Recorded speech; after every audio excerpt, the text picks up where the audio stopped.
खरं म्हणजे त्या दिवशी उद्घाटनाच्या दिवशी उद्घाटनाच्या अगोदर शहरामधल्या बऱ्याच लोकांचा मला व आमच्या सर्व नगरसेवकांना बरेचसे त्या ठिकाणी लोकांचा रेटा होता की जवळजवळ गेले 1 वर्ष झालं हे उद्यान बंद आहे.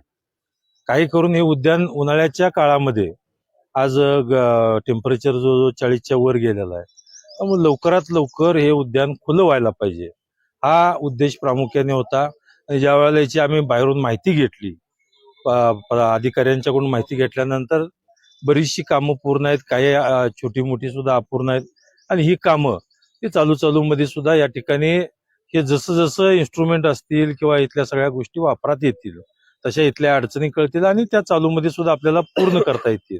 जवळजवळ 1 वर्ष झालं हे उद्यान बंद होतं. काम मी जवळजवळ 1 वर्षाखाली बरंचसं काम या उद्यानातलं पूर्ण केलं होतं. परंतु बऱ्याच वर्षाचा 1 वर्षाचा काळ जाऊन ते बंद असल्यामुळं इथलं सामानाची थोडीशी नादुरुस्ती असेल किंवा बाकीच्या गोष्टीची पाहणी झाली नव्हती. परंतु या उद्यानाचा या ठिकाणी ओपनिंग करण्यामागचा एकमेव हेतू उन्हाळ्याचे दिवस आहेत, लोकांची मोठ्या प्रमाणात मागणी आहे. आज सुद्धा बघितलं तर संध्याकाळी इथं खूप मोठी गर्दी लोकांची जमली जाते आणि सर्व लहान मुलं असतील, वयोवृद्ध आमचे ज्येष्ठ नागरिक असतील, हे सगळे या उद्यानाचा लाभ या ठिकाणी घेतात. आणि आज या ठिकाणी त्यानंतर हे उद्घाटन झालं. उद्घाटनाच्या नंतर त्याच वेळेला आम्ही सांगितलं होतं की बरेचसे आमचे सहकारी होते, आमचे किरण घाडगे असतील, आमचे प्रसाद असतील, सर्व संभाजी ब्रिगेडचे आमचे सगळे सहकारी आहेत. तर सगळ्यांनी या ठिकाणी त्या दिवशी आम्हाला सांगितलं की बरीचशी कामं अपूर्ण आहेत. आणि त्या दिवशीच मी त्यांना सांगितलं होतं की मी आता 2-3 दिवस मुंबईला निघालोय आणि आल्या आल्या ज्या दिवशी येईल त्या दिवशी किंवा त्या दुसऱ्या दिवशी आपण या ठिकाणी याची व्हिजिट करू. आणि इथली जर कामं काही अर्धवट झाली असतील, काही छोटी मोठी राहिली असतील किंवा मोठं जरी कुठलं काम राहिलं असेल तर 100% आपण त्या कॉन्ट्रॅक्टर करून पूर्ण करून घेऊ. किंवा अधिकाऱ्यांच्याकडून काही जर चुका झाल्या असतील तर 100% अधिकाऱ्यांना सुद्धा त्या ठिकाणी ताकीद देऊ. आणि जर वेळ पडली तर प्रसंगी त्यांच्यावर कारवाई सुद्धा करण्यामध्ये यत्किंचितही आपण त्या ठिकाणी बघणार नाही. 100% हे काम चांगलं व्हायला पाहिजे, क्वालिटीचं व्हायला पाहिजे. या उद्यानाला जवळजवळ कोट्यावधी रुपयाचा खर्च हा शासनाकडून या ठिकाणी निधी आम्ही सर्वांनी मिळून आणलेला आहे.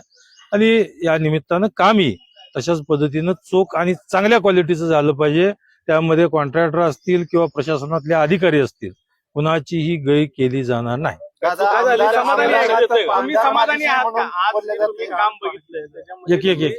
तुम्ही आजच्या कामाच्या पाहणीमध्ये तुम्ही समाधानी आहात का कामावर? एक लक्षात घ्या, काम बरीचशी पूर्ण होऊन 1 वर्षाचा कालावधी लोटलाय आणि 1 वर्षानंतर इकडं उद्यानाकडे कोणी फिरकलं नाही. आणि त्याच्यानंतर हे उद्यान काही करून ओपन केलं पाहिजे होतं.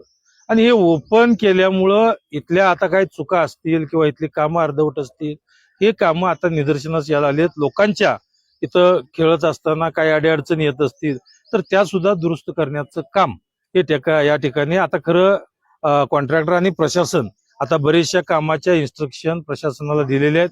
त्या पद्धतीनं येणाऱ्या काही दिवसांमध्ये ही सगळी कामं आता सर्व आमची सहकारी आहेत, ज्यांच्या सुद्धा तक्रारी होत्या, ह्या सगळेजण या ठिकाणी आम्ही आलोय. आणि ज्या काही कामं असतील तर या ठिकाणी या पुढच्या कालावधीत लवकरात लवकर पूर्ण करू आणि हे उद्यान चांगल्या पद्धतीचं करण्याचा आम्ही 100% प्रयत्न करू. दुरुस्त होणार आहे का नवीन टेंडर निघणार आहे? नाही, एक आहे या पैशातून जर आहे ऍटम आहे, समजा ऍटम आहे त्याला जर आपण दिला असेल तर तो ऍटम दुरुस्त करायचा असेल तर ते आहे याच्यातून होणार.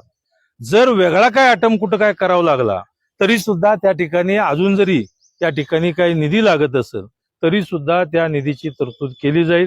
परंतु मला वाटतंय हाही सुद्धा पैसे आता जवळजवळ शिल्लक राहिलेले आहेत, त्यामुळं नवीन पैसे द्यायची याचं या उद्यानाला गरज नाही. हा या पैशामध्ये सुद्धा या ठिकाणी चांगल्या पद्धतीचं अजून हे उद्यान होऊ शकतं. दादा, आमदार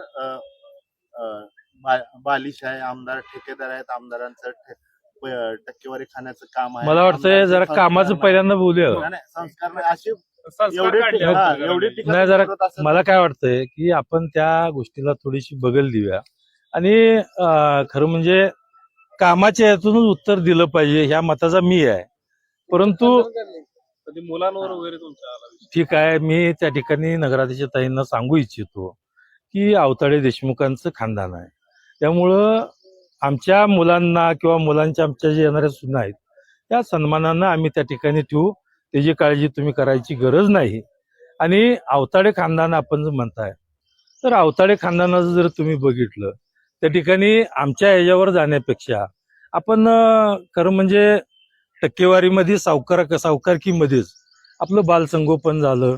आणि त्याच्यानंतर सुद्धा अवताडे खानदानात असं कोणी केलं नाही की भाकरीच्या फडक्यामध्ये चपल्या घालून भाकरीची शपथ घेतोय असं म्हणणारे आमची अवलाद अजिबात नाहीये. त्यामुळं मी आज आपल्याला नम्रपणे सांगू इच्छितो की बरेचशी उकाळ्या पाकळ्या या ठिकाणी येत राहतात. ते औदुंबर अण्णांनी जर त्या ठिकाणी त्यांच्या बोटाला धरलं नसतं तर खरं म्हणजे हा जन्मच झाला नसता. ज्या ठेवी असणारा साखर कारखाना, त्या साखर कारखान्याची लयलूट कशी झाली हे सगळं काढायला लावून नये असं मला वाटतंय. त्यामुळं आपण कामातून उत्तर द्यावं असं माझं आहे. पण जर तुम्ही अंगावर येत असेल तर मग जरा थोडंसं आम्हालाही बघायला पाहिजे. 2 वेळा शिंगावर वगैरे म्हणायला नको, पण नामसंकीर्तनाचं पण आपण आज पाहणी केली. जवळपास आता 9 वर्ष पूर्ण झालेले आहेत. अजून काम सुरूच आहे. 26 कोटीवरून सुरू झालेलं काम आज 52 कोटी 2020 मला मिळालेल्या माहितीनुसार मला वाटतं 2020 17 का 20 आहे. तर त्यामध्ये परत कोरोनाचा 1-2 वर्षाचा कालावधी आणि इस्टिमेट प्रत्येक वेळेला चेंजेस होत गेलं. माननीय सुधीर भाऊंचाही रेटा त्या ठिकाणी मोठा होता आणि हे नाम संकीर्तन पंढरपूर शहरामध्ये चांगल्या पद्धतीनं व्हावं. खरं म्हणजे अतिशय सुसज्ज अशी इमारत त्या ठिकाणी होते. जवळजवळ 45 कोटी रुपये आतापर्यंत त्याला खर्च झालेले आहेत. अजून त्या ठिकाणी 20-22 कोटी रुपये त्या ठिकाणी लागणार आहेत. आणि त्याचं मला वाटतंय आपण सगळ्यांनी परत एकदा जर आपली सगळ्यांची जर तिथं जर पाहणी केली तर नक्कीच आपल्या पंढरपूरमध्ये एक चांगली सुसज्ज तिथं नामसंकीर्तन भवन हे चांगल्या पद्धतीनं त्या ठिकाणी उभारतंय. आणि या इमारतीमध्ये बरेचसे चेंजेस त्याच्या डिझाईनमध्ये असतील किंवा आर्किटेक्चरल डिझाईन या सगळ्या होत असल्यामुळं थोडेसे त्याला वेळ गेलेला आहे. परत ते कॉन्ट्रॅक्टर आला, कॉन्ट्रॅक्टर 1-2 वर्ष ते कोर्ट केस झाल्या. अशा सगळ्या ह्याच्यामुळं त्याला कालावधी जरा थोडासा वाढलाय. आणि वाढलेल्या कालावधीमुळं त्या ठिकाणी त्याचं इस्टिमेट जे 26 कोटीवरून त्याची वाटचाल चालू होती ते त्या ठिकाणी थोडंसं वाढलेलं आहे, हे बी नक्की आहे. तर काही दिवसांमध्ये आता कामही त्या ठिकाणी चालू आहे. त्याचंही पेमेंट आता थोडंसं तटलेलं आहे. नक्कीच माननीय मुख्यमंत्री महोदयांच्या कानावरती घालून त्या ठिकाणी याला सुद्धा निधीची तरतूद करून लवकरात लवकर, दिवसावर आपल्याला सांगता येणार नाही, पण लवकरात लवकर त्या निमित्तानं आपण त्याचं सुद्धा उद्घाटन हे माननीय मुख्यमंत्री महोदयांच्या हस्ते त्या ठिकाणी आपण घेऊ. आषाढीपूर्वी होईल का ते काम? आषाढीपूर्वी करण्याचा प्रयत्न आहे, पण मला वाटत नाही की मी आज पाहणी करून आलो आषाढीपर्यंत होईल असं वाटत नाही. पण जरा बघू कसं स्पीड लागतंय काय त्याचं.